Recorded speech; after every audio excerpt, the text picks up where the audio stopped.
민주주의에 대한 생각의 키를 한 뼘 더 성장시켜줄 한 권의 책. 어떤 책인지 화면으로 먼저 만나보시죠.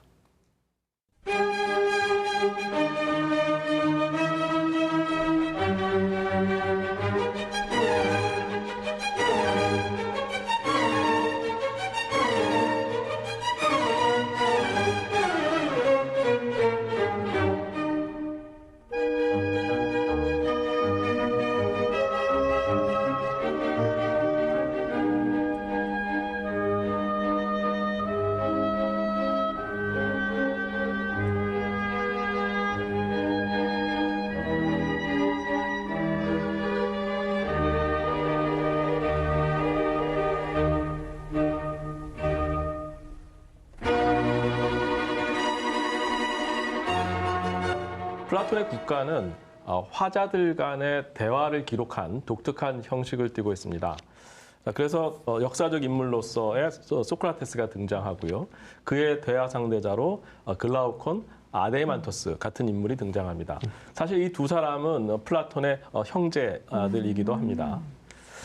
그런데 한 가지 어려운 점은 플라톤은 자기 자신을 이 대화 안에 전혀 등장시키지 않았다고 하는 점입니다. 정확하게 플라톤의 생각이 무엇인지를 우리가 파악하기 어렵다고 하는 점이죠. 나름대로 그런 만한 이유가 있지 않았겠습니까? 네. 제 생각에는 소크라테스가 살았던 시대적 배경 때문인 것 같습니다. 소크라테스는 당시 젊은이들을 타락시켰다는 죄목으로 독배를 마시고 처형당했습니다.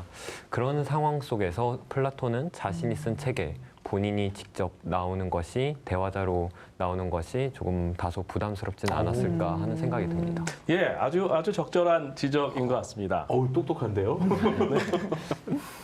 자, 그렇게 보면은 사실은 플라톤의 정치 철학은 소크라테스의 죽음이라는 것이 아주 중심에 와 있는 것이라고 볼 수 있습니다. 소크라테스와 같이 일평생 전혀 정치에 가담하지 않았음에도 불구하고 아테네 정치권에 의해서 핍박을 당했다고 하는 바로 그 사실을 목격한 플라톤의 입장에서는 어떻게 하면 한편으로 소크라테스의 철학을 계승하면서 이와 같은 정치적 핍박에서 벗어날 수 있겠느냐라고 하는 것을 고민하지 않을 수 없겠죠. 자, 그런 의미에서 보면 플라톤 철학의 첫 번째 출발점은 소크라테스의 죽음이라고 볼 수 있고 또 바로 그 배경이 되고 있는 아테네 민주정 또한 플라톤 정치 철학의 주제라고 볼 수 있을 것입니다.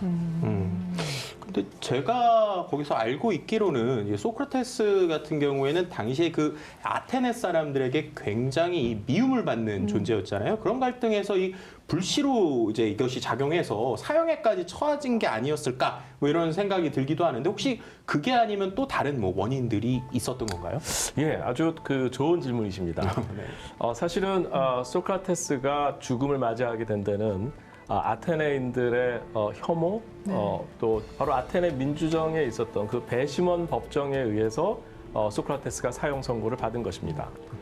그런데 한편 좀 다른 각도의 생각을 해보면 소크라테스의 처형은 단지 아테네 민주정에 의한 반목과 질시 때문뿐만이 아니라 어쩌면 민주주의 자체에 대한 문제 때문에 바로 이 소크라테스가 처형당한 것으로 이해할 수도 있을 것입니다. 바로 소크라테스로 대표되는 철학과 민주주의가 갈등할 수밖에 없는 그런 상황을 우리가 생각해 볼 수 있다고 하는 것이죠. 조금 더 이제 시야를 넓혀서 넓게 이해해 보자면 민주정뿐만 아니라 정치 자체가 철학과 대립점을 가질 수 있다라고 하는 점 또한 우리가 생각해 볼 부분인 것 같습니다. 그러면 교수님이 보시기에도 플라톤이 단순히 소크라테스가 당대의 미움을 받은 것뿐만 아니라 더 넓게 이 상황을 이해하고 있었다는 생각이신 거죠?